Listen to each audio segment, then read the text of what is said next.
By Guy and Candy Carawan. This is Democracy Now!, democracynow.org, The War and Peace Report. I'm Amy Goodman. We're on the road in Minneapolis. Tonight we'll be in Nevada City, California. And then we're moving on tomorrow to Los Angeles. I'll be speaking at the Emmanuel Presbyterian Church tomorrow night at 8 o'clock, at 7 o'clock. And then on Saturday, we're traveling through California. Check tour.democracynow.org. But right now, we turn to a major new expose on the cover of The Nation magazine called Mitt Romney's Bailout Bonanza, how he made millions from the rescue of Detroit. Investigative reporter Greg Palast reveals how Republican presidential nominee Mitt Romney made at least $15 million on the auto bailout, and that 3 of Romney's top donors made more than $4 billion for their hedge funds from the bailout. Palast filed this report for Democracy Now! Detroit, Motown, Motor City. In 2009, the auto industry's collapse and bailouts filled the news. General Motors, the Detroit stalwart, once the world's largest corporation, died today. Bailout bummer, the Obama administration. Bailout is a dirty word these days. Bailout of the auto industry. All of the money that has been sunk into GM and Chrysler returned. Just over 2 months ago, I spoke with you in the same spot about the challenges facing our auto industry, and I laid out what needed to be done to save 2 of America's most storied automakers, General Motors and Chrysler. As part of a massive government bailout, U.S. taxpayers paid $12 billion to save auto parts maker Delphi Corporation. Out of that taxpayer money, 3 billionaires and their partners took in a profit of over $4 billion. One big winner with a profit of over 4,000% with the billionaires' silent partners, Ann and Mitt Romney. The Romneys made at least $15 million, and as much as $115 million. Our investigation began in Africa, in the Congo. This is Greg Palast reporting. We were hunting for a vulture, a so-called vulture fund financier. This man, Paul Singer.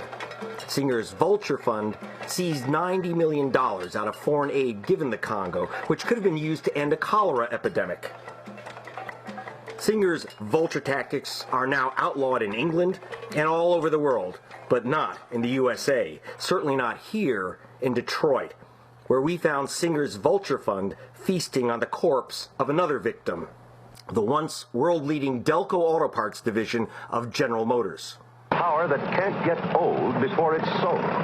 Delco Dry Charge Battery, made by the Delco Remy division of General Motors. As Delco's biggest customers, GM and Chrysler, collapsed, Delco, now named Delphi, went bust.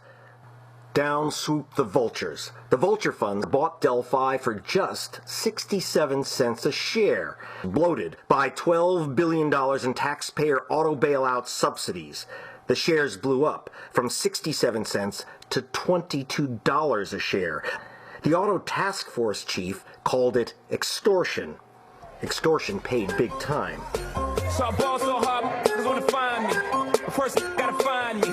What's 50 grand to a motherfucker like me? Can you please remind me? So far, Romney and partners have pocketed over $4 billion. Then the billionaires gave Romney $1 million each for the Republican campaigns. Nevertheless, Romney accused Obama of conflicts. This is serious conflict of interest. This ought to be a big story. And I think there are a number of people among the president's team that don't want that story to get out. We want to make sure it did. Romney said he was opposed to the bailout. I wrote an op-ed in the paper, and I said, absolutely not. Don't write a check for $50 billion. But these documents reveal that a government bailout check was, in fact, cashed by none other than Ann Romney. It says that Ann Romney had a hunk of Mitt's vast fortune in Elliott Management, Paul Elliott Singer's vulture fund. Working our way between the limousines in front of his office, we wanted to ask Mr. Singer about his special financial deal with the Romneys, but he turned us down. The Romney campaign refuses to tell us exactly how much they made from the bailout, nor reveal their 2009 taxes. We've given all people need to know and understand about our financial situation and about how we live our life. To cover up their payday and avoid taxes, the vulture funds have moved the headquarters of Delphi from Michigan to Jersey, not New Jersey, but the Isle of Jersey off the coast of France, a notorious tax haven. Governor Romney wrote, "Let Detroit go bankrupt." And it did. Of the 25,000 UAW members at Delphi, every single one lost their job. Delphi once had 29 factories in the U.S., now just one. Today, GM still gets its parts from Delphi, shipped from the plants that the Romney hedge funds have moved to the People's Republic of China.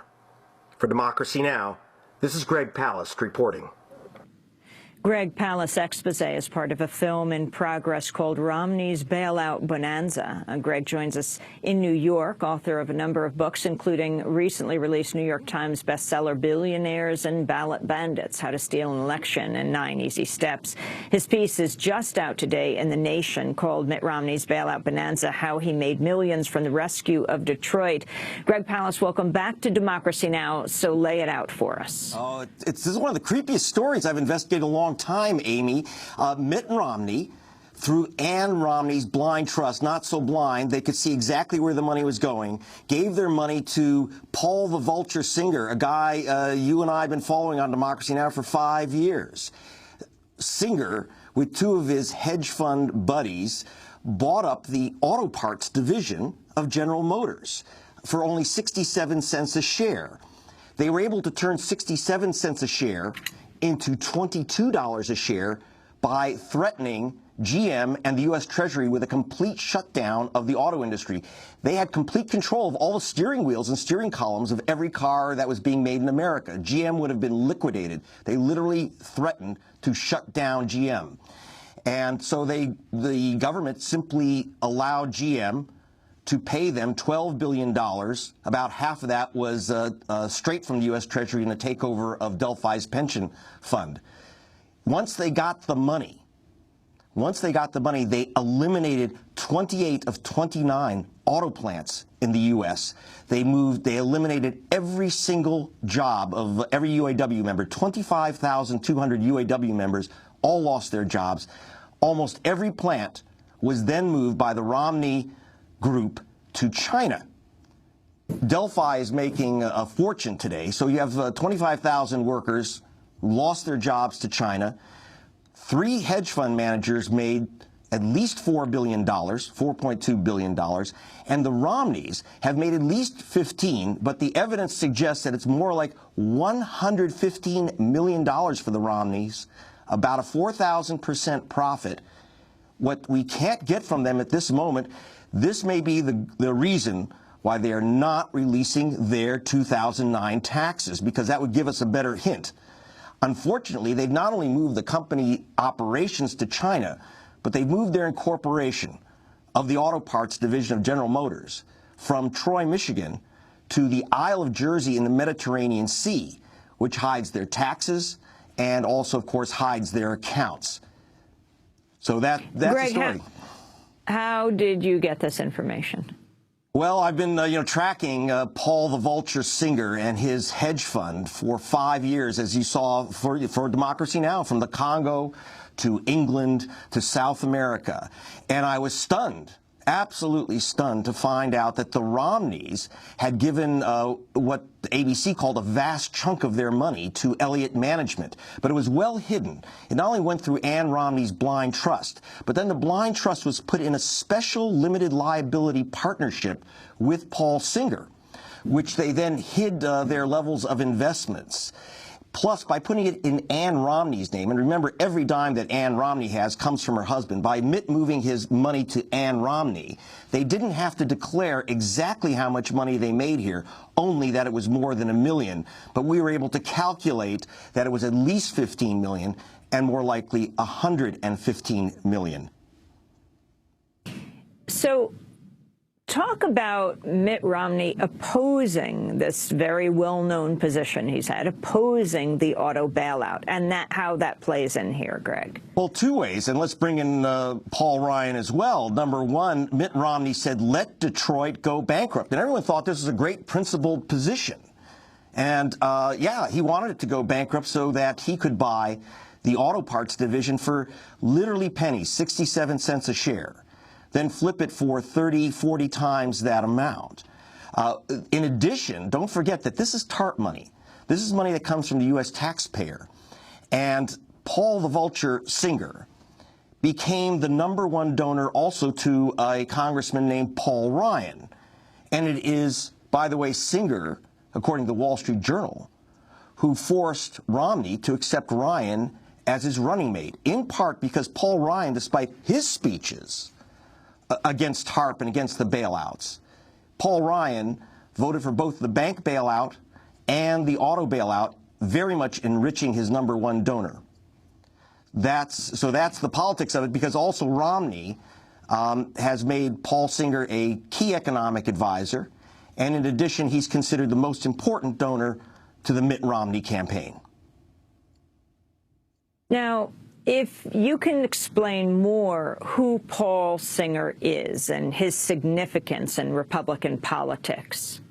Well, according to Fortune magazine and Forbes and the Wall Street Journal, he is considered probably the most important of Romney's coterie of billionaires. He's the original $1 million donor to the 37 billionaire pack called Restore Our Future. He's the guy who kind of signals all the other billionaires where to put their money.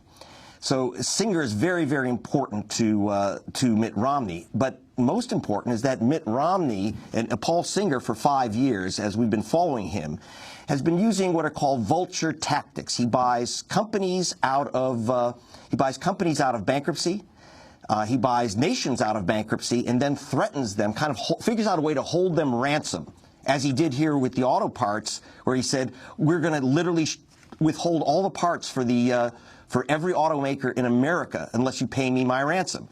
This is how he operates. His tactics are now illegal. Actually, since our last broadcast, Amy, once it went out on BBC, Paul Singer's tactics have been outlawed in England, all throughout Europe, South America, but not in the USA, except I should note, and this is very important, which may be why Singer has backed Romney, which is that the Obama administration, President Obama and Secretary of State Clinton, have gone to federal court, asking the federal courts to put Paul Singer out of business, basically, by saying his vulture tactics are a threat to the world economy and in violation and opposing United States foreign policy.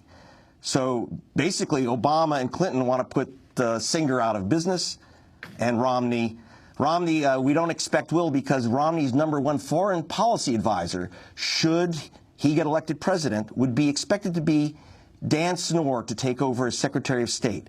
Dan Snow's day job is working for Paul Singer.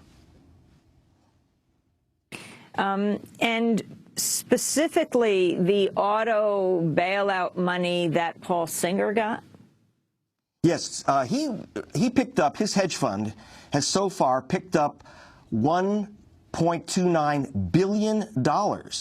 And you have to understand that's about 42 times what he paid for the Delphi division of General Motors. So basically, this one guy and his hedge fund have earned over $1 billion, and some of that has now been pieced off to Ann and Mitt Romney. That's how they made the big cash. Delphi Corporation, its role in outsourcing jobs to China, Greg Palast. Well, basically, once the Romney group, that's Singer, Romney, and three other big hedge funds, got a hold of Delphi, they were able to, they decided that they have proudly said, we do not have a single North American United Auto Workers member anymore. They've closed every plant and moved them to China. It wasn't supposed to be that way. The administration and General Motors cut a deal with Tom Gories, who is the owner of the Detroit Pistons. He's a billionaire. He's a Flint boy like Michael Moore, and he was going to buy Delphi and keep at least half the jobs in Michigan and in the United States.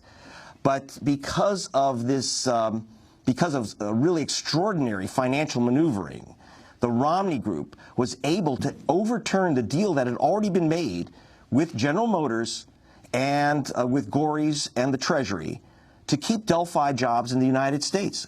Once the Vulture Pact took over, they said, we've got our money, we've got our $12 billion from the U.S. government, see you later, guys, and they shut down every plant except for one.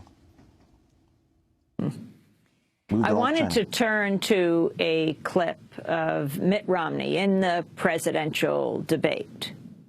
And one thing that the president said, which I want to make sure that we understand, he said that I said we should take Detroit bankrupt. And that's right. My plan was to have the company go through bankruptcy like 7-Eleven did and Macy's and Continental Airlines and come out stronger. And I know he keeps saying, you wanted to take Detroit bankrupt. Well, the president took Detroit bankrupt. You took General Motors bankrupt. You took Chrysler bankrupt. So when you say that I wanted to take the auto industry bankrupt, you actually did. And I think it's important to know that that was a process that was necessary to get those companies back on their feet so they could start hiring more people. That was precisely what I recommended and ultimately what happened. That was Mitt Romney on Tuesday at the presidential debate in Hofstra. Greg Palast. Well, he left out something. He's basically, Romney's taking credit for the fact that the administration put in billions of dollars of funding to save the jobs at General Motors. They also put in billions of dollars of funding to save the jobs at General Motors' #1 supplier, the Delphi, their old Delco division. The thing is that what he didn't say is that Mitt Romney didn't say that he and his own co-investors in a partnership overturned the deal that the U.S. government had made to save that auto parts division and shut it down. They bought it out, shut it down, moved it to China. Now, Romney seemed to have left that one out of the mix. Once again, yes, the auto Delphi was put through bankruptcy, but unlike General Motors, because of the Romney Group's actions, every single UAW job was lost.